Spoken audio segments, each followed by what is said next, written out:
Well, good day, everybody. How's everybody doing? It is a beautiful day here in Spruce Grove, Alberta. The sun is out, sky is blue. It is starting to cool down. It is October, and we are, that time of the year here in Canada. Certain spots start to cool down some. So we're definitely into hockey weather. Let's put it to you that way. And what a great way to set up for doing our Thursday. As we know, Tuesday, Thursday, top 10 days. And we're going to continue doing our top 10 right wingers for the National Hockey League, seeing as this is the month that they have gotten started.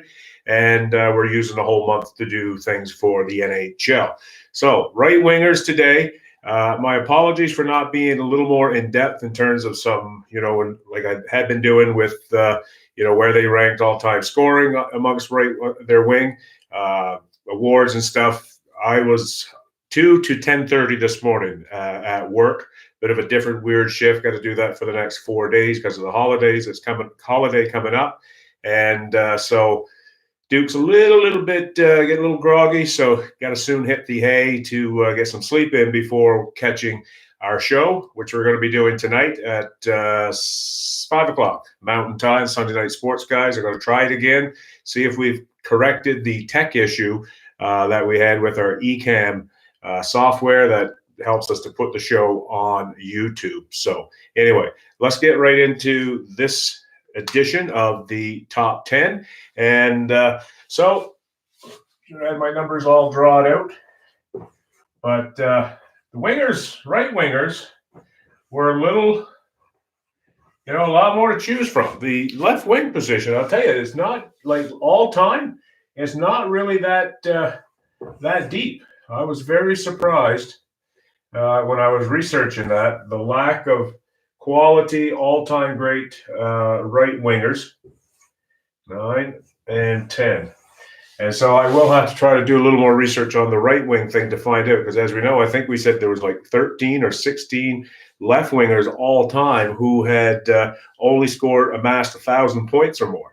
That's not a lot when you stop and think about it compared to centermen and right wingers. There's a lot of them. So anyway, let's get right down to business.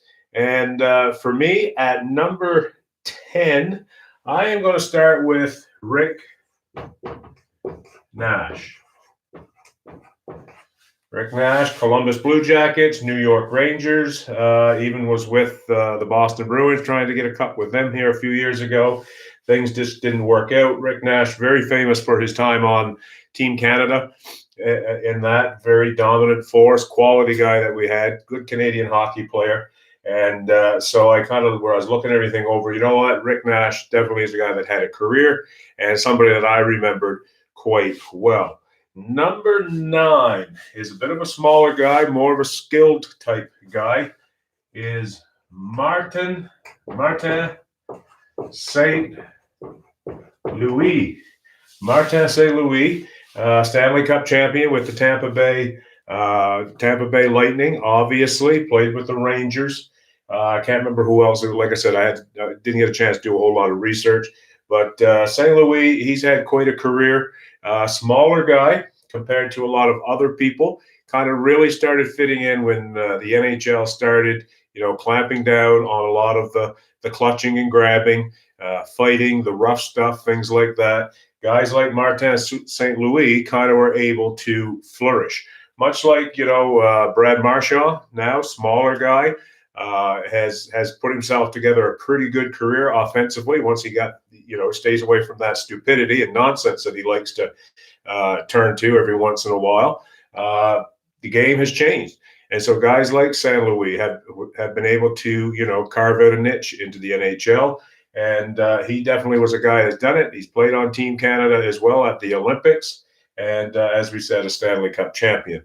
Number 8, and this guy could have probably moved up on some list. I'm pretty sure I was tempted to bring him a little higher than the other guys, some of the other guys I have, but some of it a little sentimental. But number 8 is another guy that has never won a Stanley Cup. The Russian Rocket, Pavel Bure. And man, I'm telling you, there's only a few guys in hockey who in my watching it of 40 years, who could really, get you right on the edge of your seat with his skating ability. And Bure was probably the second guy after another guy that's in this list who had that ability to pick a puck up at the back of the net, behind his own net, and go the whole distance. I mean, just excellent acceleration. I would have been curious to see. I don't know if they took readings of skating speed and stuff like that, but I'm telling you, I would have liked to have seen him in a race with Connor McDavid. I think that would have been a worthwhile watch. Probably McDavid probably beats him because I don't know that guy. I've seen him live 3 times, and I don't know if anybody could beat him. It just his skating is out of this world. But Bure was very good. He was probably the top skater of his time. Of course, he did play when Paul Coffey was there. So, I mean, that was 2 real good ones there. So I went with Bure at number 8. Number 7. Let me see. Pretty bad when you can't read your own numbers and stuff, right? Let's see. I took off him. 7 is, I think, Brett, the old drunk. The old St. Louis Blue drunk this past playoff, Brett Hull. Man, that guy made an idiot of himself in the playoffs, did he not? Wow. But nonetheless, the guy could score. He was a very good scorer. Won a Stanley Cup with the Dallas Stars, obviously. Actually, he had the goal that, his foot was in the crease. And as we know, that is no goal. And so, Lindy Ruff was famous for when the whole press conference was over and the Stars had won the cup. Is only my last word on this: no goal. And if you're a Buffalo Sabre fan, you definitely will never forget Brett Hull, and you'll never forget that call, no goal. So okay, take him off. And where are we at now? Number 5. Did I go with him? 1, 2, 3, 4, 5, 6. I did. I think I did. Number 6, Phil Kessel. Whether you like Kessel or not, Stanley Cup champion with Pittsburgh, Boston Bruins, Toronto Maple Leafs, now with the Arizona Coyotes. Kessel, he's not a guy that likes rough stuff. He definitely is not one to rough stuff. I mean, when he plays against Boston, I noticed it the other night when Arizona played the Bruins, he still stays away from Zdeno Chara. But I'll tell you what, this guy can score goals, and he's not a bad playmaker at all. And I have to give him credit. In my lifetime, he is definitely one of the top 10 right wingers that I have ever seen. So 1, 2, 3, 4, and we got 5. Ooh, that was a guy I left off. We're going to go extra. We're going to go to it. We'll just stagger them number-wise. My apologies. Like I said, I've been up since 11 o'clock last night, so got to get to bed here soon. The next one, I would say I have got to go with, at number 5, Jari Kurri. And, of course, he was the recipient of many of Wayne Gretzky's passes. Just a beautiful shot. Kurri right around the net.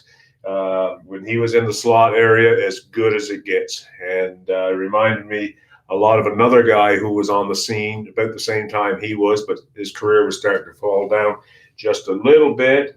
And that would have been Mike Bossy. I don't think I've seen anybody, and it's just my opinion only, when that puck touched the stick, hit the tape, it was boom. It did not rest on his stick very, very long. And Bossy just had a nose for the net. He could just pick corners like crazy. 4-time Stanley Cup champion. Kurri, 5-time Stanley Cup champion. A lot of these guys are. Kessel, champion. Bure and Nash were the only guys on my list that did not win a Stanley Cup. But Mike Bossy, part of that great Islander dynasty in the early 80s. 50 goal. I think he was the one that set that record first, before Gretzky came along, or after Richard. 50 and 50, I think was the thing back then. And then of course Gretzky just smashed everything else from there on in. So Kurri's off there. Next guy, and we'll put the top top guy right up here, Guy Lafleur.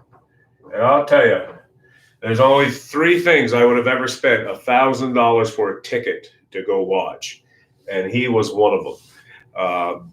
Back when I was a Canadiens fan, when they were really the Montreal Canadiens and did things the way you should do things. This guy here, part of one of the greatest dynasties in the history of the NHL, maybe the greatest dynasty. That's up for debate as well. Five-time Stanley Cup champion, multiple Art Ross trophies, Hart Trophy winner, MVP of the league, I think a couple of times Lafleur. And you know what? He was another guy like Bure who could just pick up that puck. And, back in that time, they weren't obligated to wear helmets. It was still the helmetless era, though we eventually donned one eventually. Lafleur, man, that hair flowing in the bag. You can see him now coming up on the right side of the Montreal Forum. And, of course, Lafleur scores that famous goal to tie the game in Game 7, I think it is, Game 7 of against the Boston Bruins, the too many men on the ice call, in which Lafleur gets the goal from the drop pass from Lemaire. So Lafleur at number 3. Moving right along, next one, Patrick Kane. And obviously got to have somebody from today's era. And you know what? There's Nikita Kucherov. He's a pretty damn good player, especially in this cap era that they play in the newer NHL.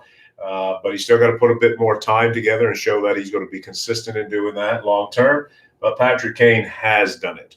3-time Stanley Cup champion, kind of the Robin to Jonathan Taves Batman sort of thing. But Kane, he's a fast skater too, very good wheels, but also a good playmaker and finishing off on plays. He's just excellent. So we'll get rid of Kane. The next guy, and I guess we could kind of number one with these if you want, Teemu Selanne, the Finnish Flash. Definitely got to be up here. Many years in Winnipeg, definitely a Hall of Famer with the Winnipeg Jets in the NHL. I think he went with the Jets uniform, which he should. Won a Stanley Cup with the Anaheim Ducks, and what can you say about Selanne? Definitely deserves to be where he is in this top 10. And the other guy who is probably the ultimate right winger is Jaromir Jagr. We'll just put a couple of stars around Jaromir because that's the guy.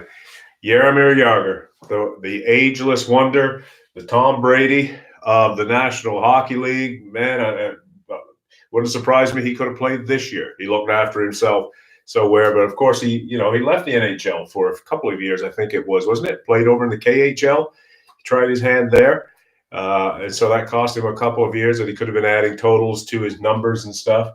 But Jagr, man, he's the all-time leading point scorer for right wingers. And so he definitely has to be in the list.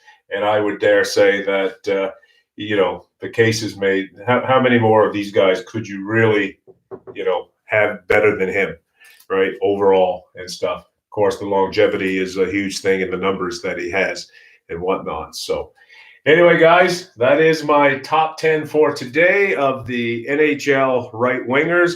There may be some people I may have missed. A couple of names I wrote down here was Marian Hossa, Rod Gilbert, even of the New York Rangers, if you want to go back into the 70s, 60s and 70s. I didn't really see him too much in the 60s, obviously, because it wasn't really around too much. But Gilbert was definitely a quality guy, a quality player, and it stuck out pretty well his whole career with the New York Rangers. So there's something to be said about that as well. So anyway, if you've seen this for the first time or you've been following, feel free to put your own list in the comments. Would really like to hear from you. And if you're coming across this channel for the first time, my name is Troy Nickerson, otherwise known as the Duke. And I help run the Sunday Night Sports Guys along with my two other friends, T-Mac and Bladesy. And this is just something I like to do. I do a Duke's daily um, go live, if you want to call it, live stream, and have a lot of fun and just talking sports and all this that we all, why we turn to sports is because it's a great getaway from everyday life and things like that. So if that's the case, hit the subscribe button. We'd love to have you to continue to follow us, and also click on to the bell, the little bell for notifications, so that you'll know when we are going live and when we are adding content to our channel. So everybody have yourselves a great day. We'll see some of you later today on the Sunday Night Sports Guys at 5 Mountain. And hopefully we'll see you tomorrow. I think we've got the bug fixed with doing the live stream here now, and we should be good to go on that. So I will catch you again tomorrow as well. Everybody have a great day, and thanks for tuning in. Bye for now.